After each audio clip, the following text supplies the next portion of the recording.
After the Starship Orbital test, there were a lot of strong opinions flying around the subreddits, the Twitters, and the Facebooks. I read a bunch of remarks, and it was pretty clear that there were a lot of people out there who did not have, how can I say it nicely, a good grasp of the underlying issues. Hence the title of this video.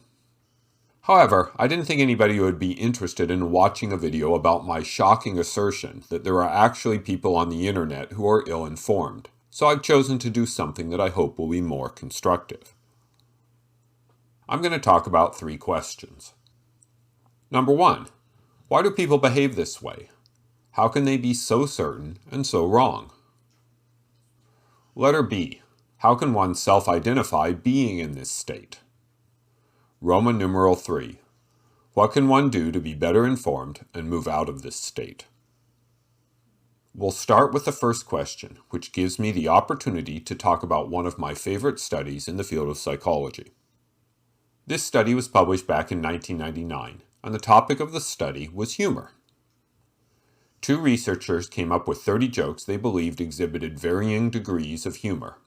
They were not experts in humor, so they recruited 8 professional comedians who rated each joke on a scale of 1 to 11, with 1 meaning not at all funny and 11 meaning very funny. The paper is silent on why they chose that range, but my guess is that it had something to do with Nigel Tufnell. That gave them 30 jokes with expert ratings on how funny each of them was. They then recruited 65 psychology undergrads from Cornell University and asked them to rate the jokes. That gives us 1 expert set of ratings, plus a set of ratings for each student. Those of you who know about research methods can predict the next step.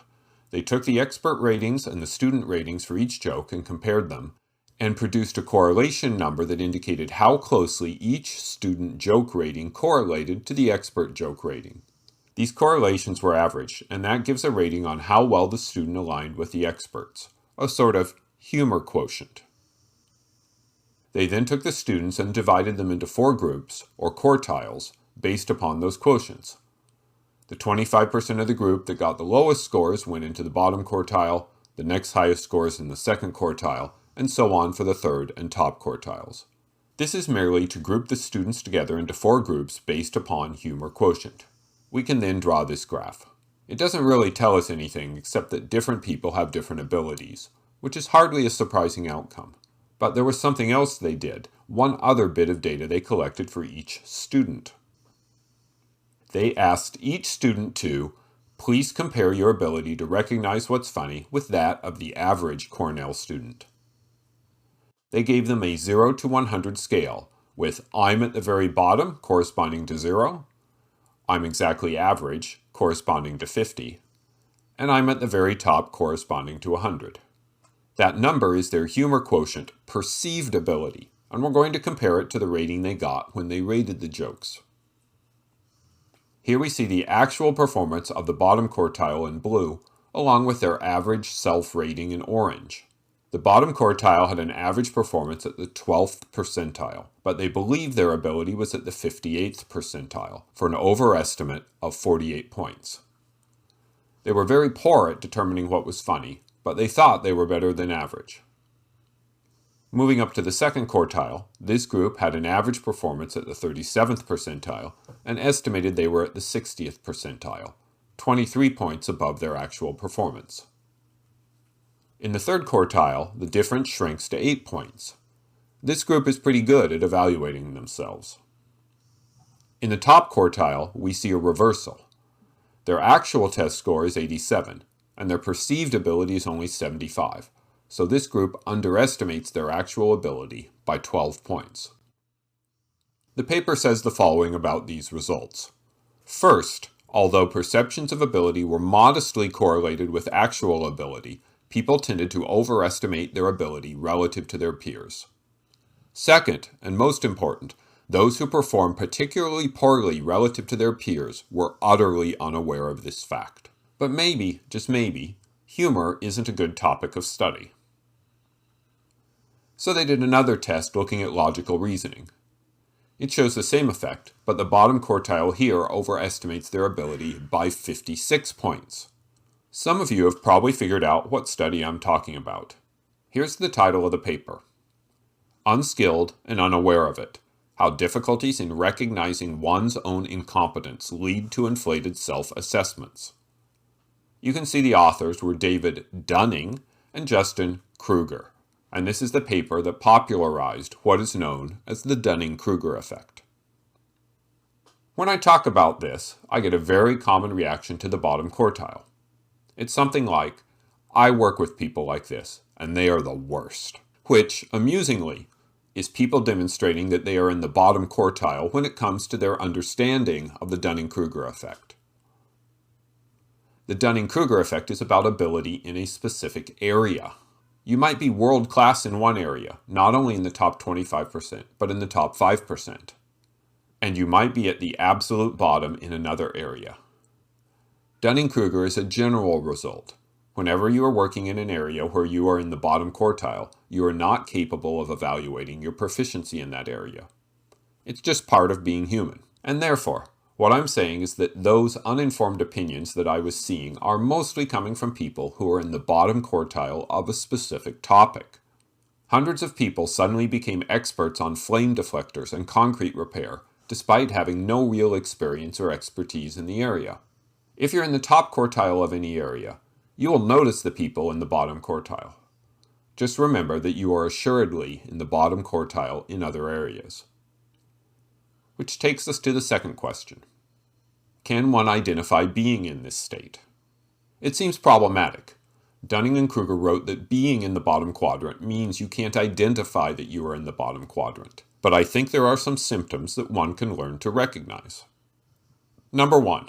These people are idiots. If you find yourself with this opinion, you are almost assuredly in the bottom quadrant. Pretty much any engineering organization will have done a trade study, also known as trade-off study or simply trades.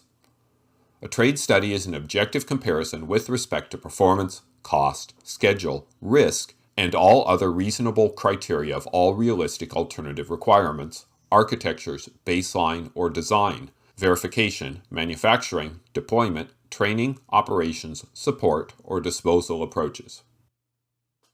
Here's one that I found that looks at different methods of getting from the Earth to the Moon.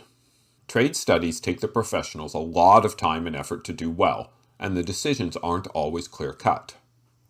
If you don't understand the alternatives and you think the decision is easy, you are in the bottom quadrant. A related sign is, "they should just." I was going to call this simplistic solutions, but "they should just" is so often used that I think it's a better label. Here are some examples. They should just launch from Kennedy, not Boca Chica. They should just slingshot the rocket into the air. They should just enlarge the pit under the launch pad. They should just be careful. The just part is the indication of a simplistic statement about what is almost always a very complex issue. There are generally very obvious reasons that "they should just" solutions do not work. There's the related "why don't they just?" which at least adds some uncertainty, but it's generally the same attitude. Number 3, certainty. Here's a question for you. Is liquid methane a better fuel than liquid hydrogen? There's a very straightforward answer to this question. It depends. Depends on a bunch of different things. What is the scenario? What are the goals? What constraints do you have? Is cost more important than performance or vice versa? Experts are experts because they understand that the world is not simple. There are always trade-offs, and they are often complex. That is the whole point of doing trade studies. If you're very certain about the answer to a question like this, you are very likely in the bottom quadrant. Number 4, dismissal of expertise. There are experts on pretty much every topic. Not only are there books on concrete repair, there are numerous research papers on thermally damaged concrete. Some people literally spend their whole career on this topic. That is not to say that experts are always right, just that you need high-level understanding of a topic and the details of the expert analysis to determine if they are right. I asked on Twitter how long people thought it would take to repair the damage at Boca Chica, and these are the responses I got. About 90% of people expressed an opinion, but I'm not clear how anybody came up with a real number. And yes, surveys like this are fun, and I respond to some of them myself, but they rarely generate useful predictions. And our final question, what can one do to be better informed? First, read the Wikipedia article on a topic. The space-related ones are generally quite good, and the vast majority of their information is correct. This is the entry level of being somewhat informed, and I'm surprised at the number of people who do not take this basic step. Number 2, follow the references and links. If you really want to understand a topic, you're going to need to read original sources. You will usually find some links from the Wikipedia articles. Number 3, do deeper research. Google Scholar is your friend.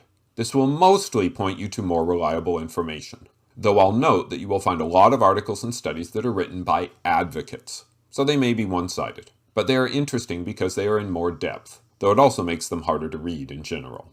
You will find that some articles are available in PDF form, but many are behind a paywall. Sci-Hub is a site of dubious legality that allows you to access many papers that would normally be behind a paywall. Because of legal issues, it tends to move around a lot, so you'll need to search for it. Try using "Where is Sci-Hub" as your search, and if you don't see this page, you're probably on a site you don't want to be on.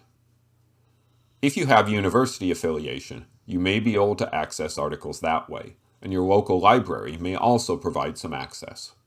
If you find a paper that's useful, I highly recommend downloading the PDF and saving it. Not only do papers sometimes go away, it's maddening when you know there's a paper out there, but you are unable to summon a query that finds it. Number 4, NASA sources. For anything technical from NASA, the NASA Technical Report Server is a good place to start, though prepare to be a bit frustrated by the search functionality. There's also the NASA Image and Video Library, which is either maddeningly incomplete or very poorly indexed. I'm regularly frustrated by my inability to find NASA images that I know exist. Note that the NASA centers maintain their own sites that may also have technical information. Number 5, atomic rockets. If you're interested in speculative information, there is no better site than Winchell Chung's atomic rocket site. Number 6, don't watch videos. Strange advice from somebody who has a YouTube channel on space, but the percentage of bad space videos on YouTube is pretty high. My real advice is to be choosy. You know the things that help you identify when somebody is in the bottom quadrant of a specific topic, and keep those in mind when you choose videos. I'm hoping that the information I've presented will help you understand what it's like to be in the bottom quadrant and how to get out of it, so that you suck less at space. If you enjoyed this video, please write your hot take on it.